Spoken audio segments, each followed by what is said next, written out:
Right, నమస్తే, welcome to Andhraprabha. మొక్కే కదా పీకేద్దాం అనుకుంటే మేము ఊరుకోం, పీక కోస్తాం అంటూ మెగాస్టార్ చిరంజీవి చెప్పిన డైలాగ్ ను చెప్పారు శాసనసభ్యులు. మొక్కే కదా అని పీకితే పీక కోస్తామని, మొక్కే కదా కమ్యూనిస్టే కదా వీళ్ళు 10 మందే కదా అనుకుంటే ఈ 10 మంది చాలు మీ సంగతి చూస్తారని చెప్పి తెలియజేస్తున్నాను. సో ఈ డైలాగ్ కాస్త రాష్ట్ర వ్యాప్తంగా ఒక్కసారిగా సంచలనంగా మారింది. మరి కొత్తగూడెం సిపిఐ ఎమ్మెల్యే కూనంనేని సాంబశివరావు ఈ వ్యాఖ్యలు చేశారు. ఈ డైలాగ్ కూడా ఆయన చెప్పడంతో మరి ఒక్కసారిగా పరిస్థితి ఉద్రిక్తంగా మారింది, హీట్ ఎక్కినట్టుగా చెప్పుకోవచ్చు. మరి ముఖ్యంగా ఈ డైలాగ్ ఏ పార్టీకి చెప్పారంటే అధికార కాంగ్రెస్ పార్టీకి, మరి ముఖ్యంగా రేవంత్ సర్కార్కు ఆయన చెప్పిన డైలాగ్గా మనకి తెలిసి వస్తుంది. సో మాతో పాటు మిత్రధర్మం మాతో ఉంటే మిత్రధర్మం ప్రకారం మిత్రులుగా ఉంటాం, మాతో ఒకవేళ శత్రుత్వం పెంచుకుంటే మమ్మల్ని అవమానించే ప్రయత్నాలు చేస్తే మేము ఖచ్చితంగా మిమ్మల్ని మీ సమాధి మీరే కట్టుకున్నట్లుగా ఏర్పాటు చేస్తాం, ఆ పరిస్థితిని తెస్తామంటూ కూడా ఆయన ఒకసారిగా వ్యాఖ్యలు చేశారు. ఈ వ్యాఖ్యలు మొత్తం మీద సిపిఐ ఎమ్మెల్యే కూనంనేని సాంబశివరావు కూడా చేయడం మరి ప్రత్యేకతను సంతరించుకుంది. మరి ముఖ్యంగా సీనియర్ సిపిఐ నేతగా మరి కొత్తగూడెం శాసనసభ్యులుగా ఉన్న కూనంనేని సాంబశివరావు ఎప్పటికీ ప్రశాంతంగానే ఉంటారు, కానీ వైరల్ వ్యాఖ్యలు చేయరు. సో వైరల్ వ్యాఖ్యలు చేశారంటే ఈ మాత్రం అంటే మెగాస్టార్ చిరంజీవి చెప్పిన డైలాగ్ను చెప్పారంటే ఏ స్థాయిలో మరి మిత్రధర్మాన్ని మరి కాంగ్రెస్ పార్టీ అక్కడ అడ్డుకట్ట వేసింది, ఏ విధంగా అక్కడ భంగపరిచింది అన్న అనుమానాలు కూడా వ్యక్తం అవుతున్నాయి.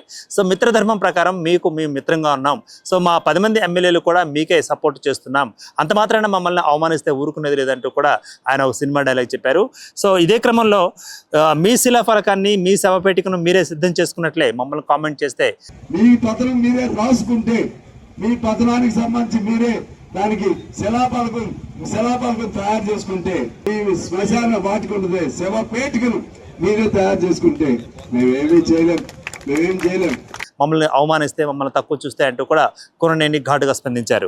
అయితే కమ్యూనిస్టులతో ఏం జరుగుతుంది, మొక్కలే కదా అనుకుంటే పీక కోస్తామంటూ కూడా ఆయన మరోసారి డైలాగ్ని క్లియర్ కట్గా చెప్పడం ఇక్కడ సంచలనం రేపింది. మొత్తం మీద మిత్రధర్మం ప్రకారం మీదో ఉన్నాం కాబట్టి, మీ మిత్రపక్షాలుగా ఉన్నాం కాబట్టి మీకు సహకరిస్తాం, ఒకవేళ మాతోటి అవమానకర వ్యాఖ్యలు చేసినా, మమ్మల్ని అవమానపరిచే క్రమంలో ఎటువంటి కార్యక్రమాలు మీరు తీసినా దానికి మీ సమాధి మీరే కట్టుకున్నట్లు, మీ శవపేటిక మీరే సిద్ధం చేసుకున్నట్లు పరిస్థితి అవుతుంది అంటూ కూడా ఆయన ఘాటుగా స్పందించారు. మొత్తం మీద సిపిఐ నుంచి అంటే వామపక్షాల నుంచి మరి ఇటువంటి ఒక స్పందన వచ్చిందంటే రాష్ట్ర ప్రభుత్వం ఆలోచనలు పడిందా? సో మరి రాష్ట్ర ప్రభుత్వం ఒకవేళ మిత్రధర్మాన్ని నెరవేర్చకుండా మరి మిత్రధర్మానికి భంగం కలిగేలాగా వ్యాఖ్యలు చేస్తూ వచ్చిందా?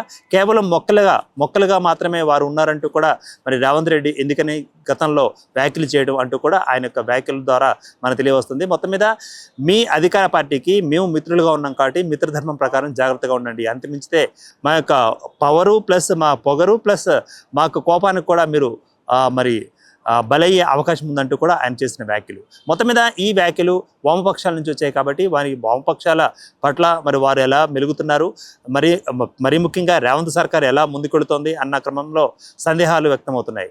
కొత్తగూడెం ఎమ్మెల్యే మరి కూనంనేని సాంబశివరావు ఇంతకు ఘాటుగా ఎందుకు స్పందించారు అన్న క్రమంలో మరి పలు సందేహాలు వ్యక్తమవుతున్నాయి. అవసరమైతే మేము పొత్తు నుంచి బయటకు వస్తాం అన్న ఇక్కడ వ్యాఖ్య చేశారా?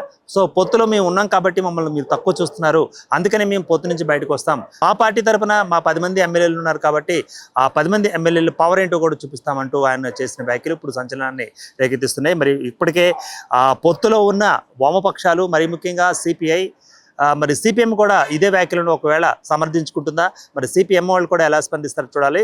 మొత్తం మీద పొత్తులో భాగంగా ఉన్నారు కాబట్టి సో వారికి ఏమైనా అవమానాలు చేస్తే, వారికి ఏమైనా తక్కువ చేస్తే వారు ఆ పొత్తు నుంచి బయటకు వచ్చే అవకాశం ఉందంటూ కూడా సో భవిష్యత్తు రాజకీయాల్లో జరగనున్న ఒక వ్యూహాత్మక పథకంగా మరి పథకంలో భాగంగా మరి కూనంనేని ఈ వ్యాఖ్యలు చేశారా?